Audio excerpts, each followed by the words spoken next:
We never know what we're up to. Oh, you mean episode number? Episode? Wouldn't have a clue. Welcome along to the Phantom episode. Who knows what it is? Got no idea. So we're back at ECI. Shane, myself. We've got Peter Hart along with us today. So, it's been a long time. Long time. And Pete's brought a dog for show and tell. Yeah. Yes. This is the new Chase mascot. Oh, you're a bitch. Anyway, welcome everyone along. Sorry we haven't been on the air much, but things have been busy and a bit chaotic and in and out of operations and different things like that. So we're here now, and that's the main thing. So, like I said, we've got Peter Hart joining us, who's the team manager for Chase Australia. And this will probably be a little bit of a chase-orientated episode because there's a bit happening, isn't there, Peter? There is a bit. Just a few things in the fire. It's good. Yeah, all exciting. So we probably could start, though, with giving people an update on the 2.0 frames, just because a lot of people ask. And it's been a while. They showed them off at Grands last year and still no production. Can we quickly... I think, the ACT 2.0 frame, which is sort of a highly anticipated release, with a lot of the things that are going on in the world and everything, some of the manufacturing has moved from Taiwan over to China. And so what's happened there is Chase have had to actually move factories for their manufacturing, and it's put a big delay on the 2.0. Initially, it was like December this year, then it was February. Now it's a case of they can't even give us an estimated date.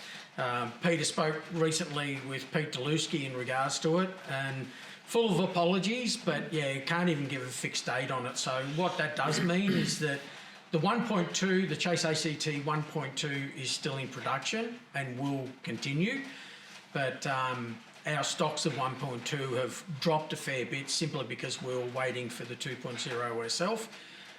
So what we'll do now is get some more stock of the 1.2 in so we can fill those orders until the 2.0 finally does arrive. The good part about it is, I suppose, we will get a bit of warning as to when we should be able to get those. And as soon as we do, we'll let everyone know, because obviously you don't want to commit to a Chase ACT 1.2 if the 2.0 is going to come out in 2 months' time. So as soon as we get any more information, we'll release it. So it's a bit of a shame because it had been talked up a fair bit at the Grands with a display frame there. Even Joris has got one up in Queensland that he's testing out, but it's just been a bit of a delay in the manufacturing. And I don't want to cut in again, but I'm going to. No, you can. The Chase Edges are due any day now. People have been waiting for those for quite a while. Yeah, the Chase Edge Complete bikes, they actually arrived in Australia a few days ajo. So we're just waiting for them to clear customs, and hopefully by the time this goes to air, we'll have them in stock. A couple of the stores have got back orders in for them, being Lux up in Queensland, Midland Cycles. What does he also go by? Midland, it's BMX Bits. BMX Bits. Midland Cycles or BMX Bits over in Perth have got a pre-order in, and Edge Cycles up in Cairns. They're the pre-orders we've got at the moment, but once we do get them in stock, I dare say it'll be out to a few other shops. So watch your space. We'll promote it on socials and everything once they're available. Yeah, but it has been, we've got position ones behind us, a few elements left, but basically no edges whatsoever, and we haven't had any for a little while. So it'll be good to get them back in stock. You can have your Thunder back now. Not my Thunder. With your help. Good to see the brand, though, moving really well in Australia. Yeah, lots of inquiries, especially the edges. Now that the new ones have come out, people are starting to see the colours. Well, they're not quite out, but people are starting to see the colours. They're pretty excited by them. Yeah, well, we've got them on our website, so you can go and view the colours and everything and pre-order if need be at any stores out there. But yeah, it's been a bit of a a long road without bikes for a little while. So, and even our elements, chase elements, we're pretty low on stock there, so we're waiting for some more of those. But yeah, so when you look at the 2.0s being delayed and bikes not being available for a while, we're actually still getting quite a few sales, even though we don't have the stock or the availability of stock. So it'll all be good. It'll all line out very shortly. So all in time for the start of next year, which is going to be a massive year in Australia. I think it is. Kicking off with Track Attack. There's some good things happening within the chase world at the moment. Obviously, we are doing a bit of a revamp with the race team and a few things around that. So, yeah, I think the next year will be fantastic. I think one of the things that I'm excited about is we've never, since we've been doing chase, and ECI's been doing chase since basically chase started. It's never really been structured correctly in Australia, and that's a lot to do with my fault. But to get definition of chase teams and structure and different levels and everything, whereas Pete's been working very hard with Christoph and Pete Deluski to get that all structured, and that'll be real black and white. It'll be a definite structure, definite riders in those levels or those tiers, and the commencement of the Chase grassroots team will mean that there's a good element to get into Chase and hopefully work your way up those tiers. So yeah, that's one of the exciting things for me, is to actually have someone like Pete controlling this and structuring it, because that's been one of the big complaints, is that there's no real definition. It's been a bit haphazard. Oh, look, it's something that's a process, I think, and when you're running a business, and we all of us seem to be running businesses, but it takes up time and effort, and the Chase race team probably hasn't been the focus behind it all. So I think now it is, and moving forward, we will run a 2-tier program, possibly a 3-tier, but probably don't want a massive national team presence, but one that's significant and puts the brand out there in good stead. So moving forward, we'll probably launch this team in 2026. Well, not probably, we will be launching this team in 2026. We've already approached some riders. You'll have to stay tuned for who they are, because I'm not going to let that out yet, but there's probably some people that already know, because they might have heard discussions around the national track when we're up at Macarthur, but it'll be good. We've got some high quality riders. We've got some 2 really good elite riders coming on, and we've got a fully Chase backed race kit, which has been designed by Chase Bicycles over in America, which we'll have over here. I think we'll look professional. I think we'll be something to be reckoned with out on the track. So at this stage, when you say 2026, you're looking at launching it most likely at Track Attack? I think Track Attack would be the place to launch it. It's the first major event sort of thing into 2026. So I'm pretty certain that majority of the riders that are in this team will be here for Track Attack. So I thought that would be the place. Perfect. Yeah. I mean, it is a good stage to launch it, like you said. It's very early in the season, yep. And to kick it off there, when you've got so many coming from around Australia to race it, is the ideal time. Yep. You get good coverage and everything through Track Attack. It's something that's been going for a long time, and last year was hugely successful, and that was a lot to do with Peter's input. He had a lot of help as well with Peter Brooks and a few others that I don't think Peter could have done it without their assistance. But yeah, it's hopefully, if it's anything like this year's 2025, it'll be massive, and I would say it's going to be bigger.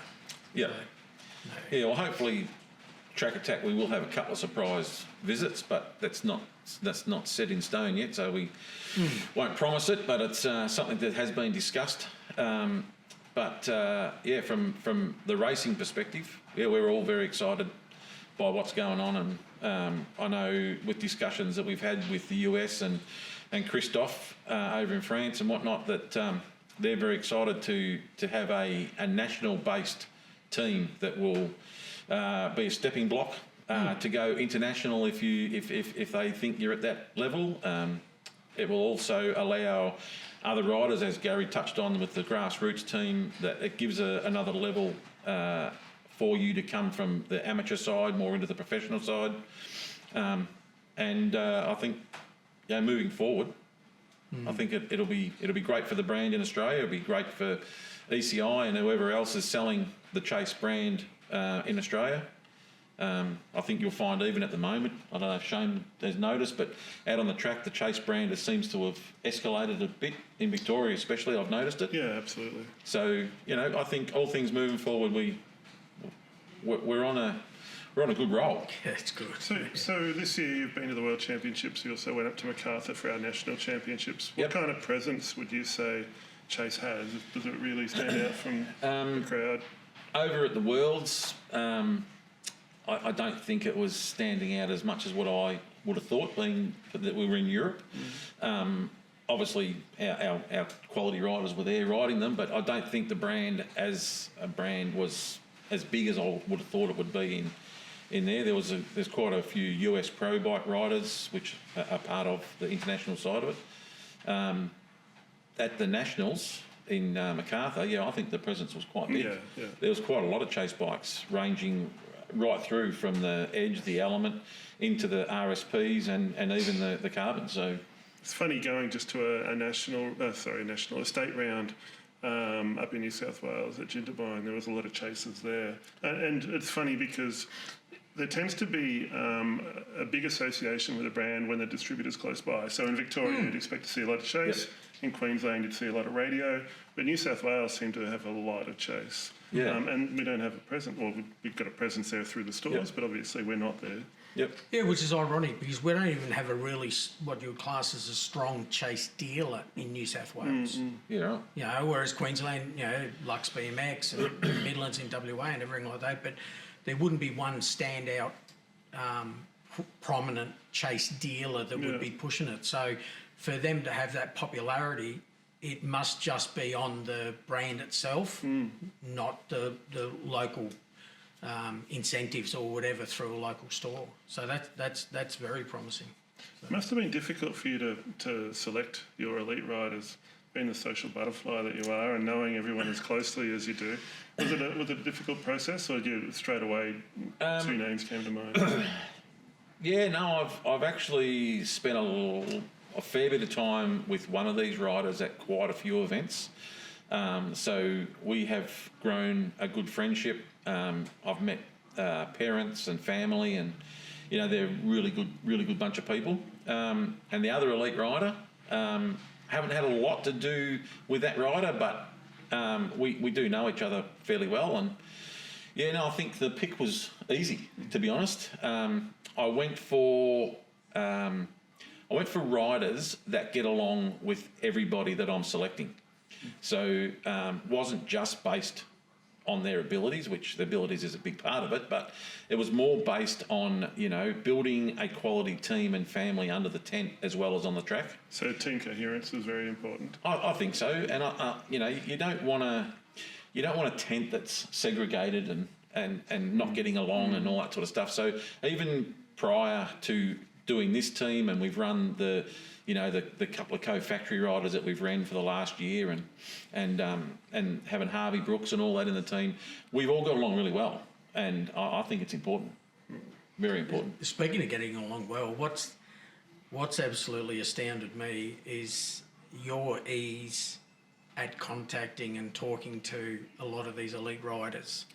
I don't know if I'm just a little bit shy or not, but I find it difficult sometimes I don't put them up on a pedestal, but I find it difficult sometimes to talk to them, where you have no trouble at all in just saying, well, I'll find out, I'll just jump on the phone and ring them. Next minute you've got this communication thing going backwards and forwards, and I'm thinking, God, how did you do that? And next minute, half the pros or half the elite riders in Australia, or even overseas, there's got this communication line direct to you. So for you being team manager, you've just got your finger on the pulse with everyone.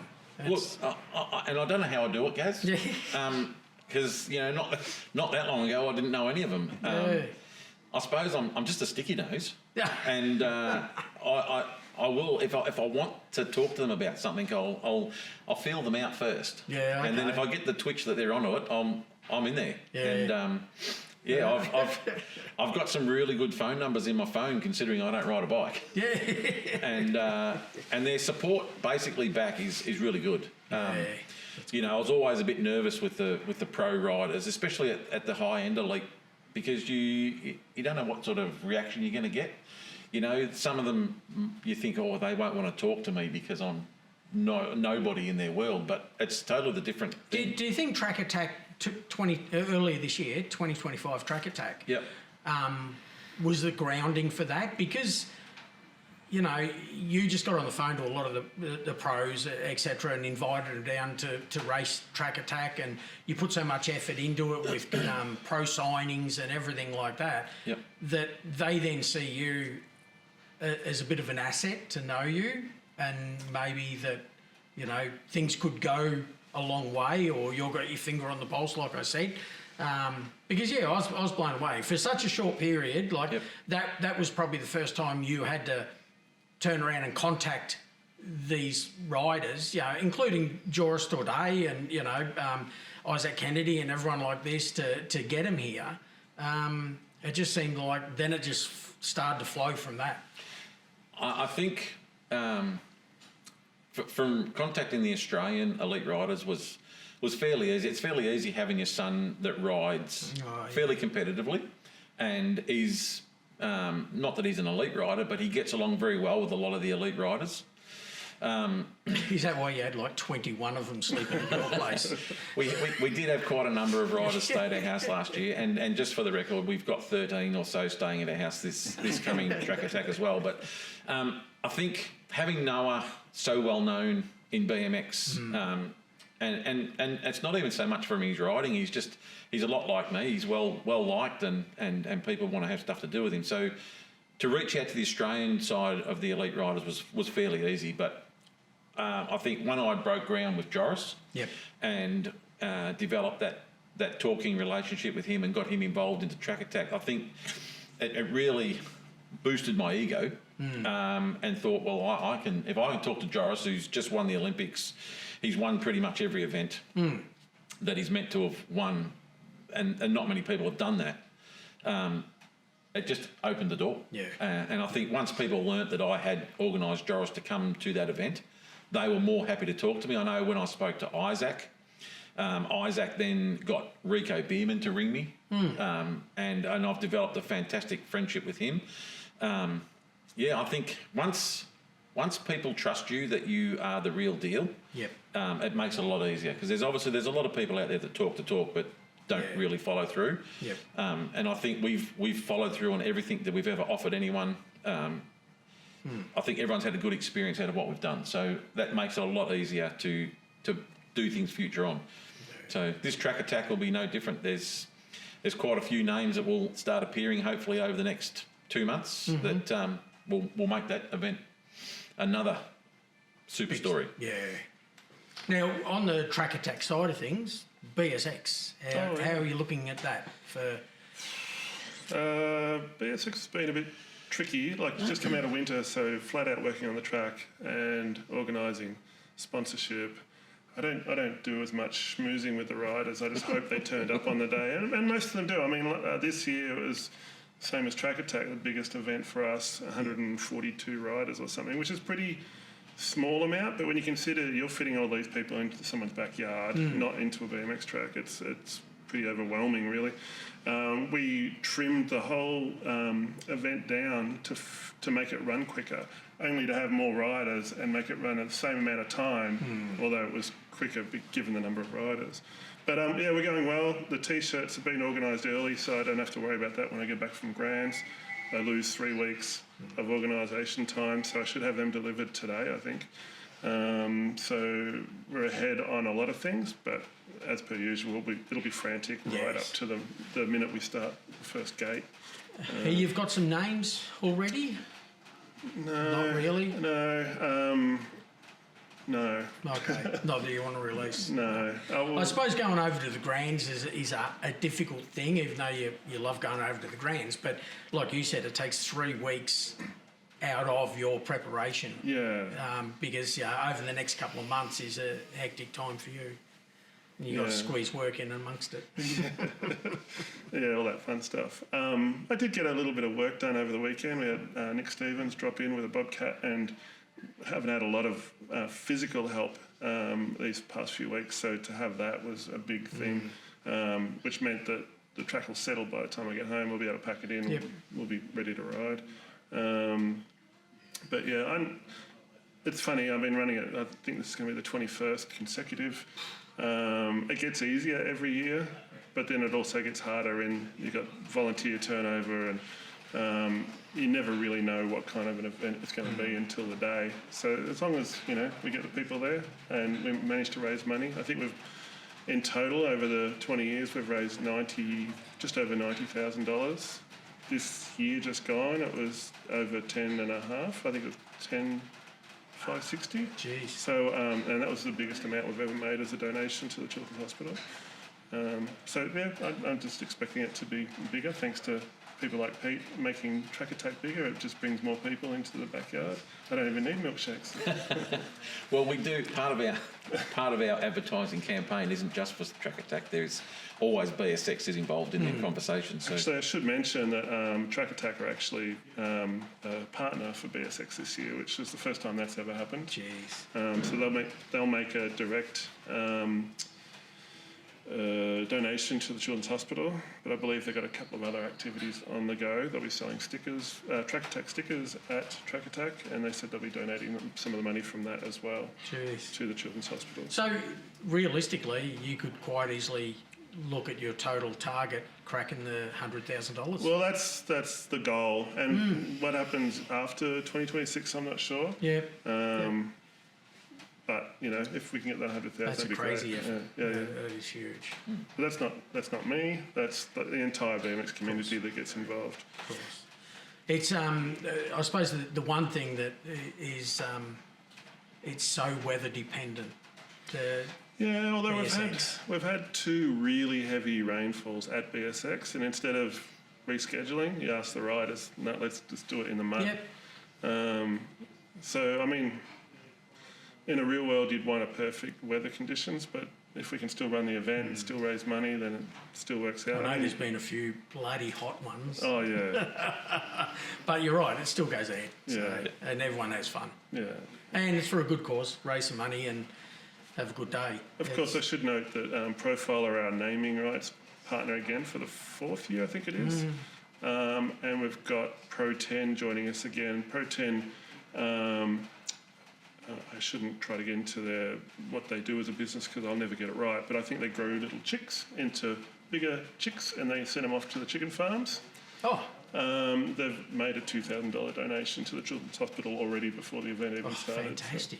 So, and they did the same last year. So it's good to have that kind of support. I mean, that's outside the BMX industry. It's something I would never have thought to chase, but... What, chickens? Chase chicken, yeah. You know? I don't think we'll go any further with that one. No, I'll leave that one alone. But yeah, everything's coming along well. Oh, that's awesome. Yeah. That's very good. I don't think we've got much else to cover at the moment, have we? Not that I can think of. It's been a long time since we've done an ECITV.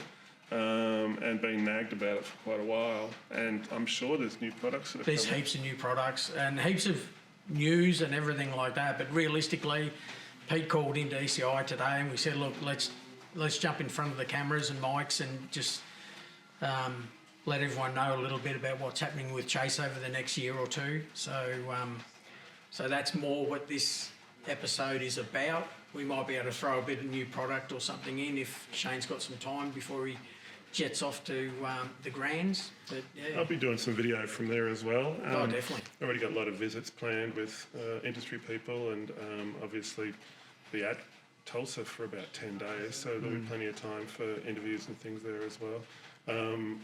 Like you said, I like going to Grands, and some of the people from Grands potentially could end up at BSX. Yep. And one of the things I like to do while I'm over there is collect jerseys. They tend to raise a lot of money for us at BSX.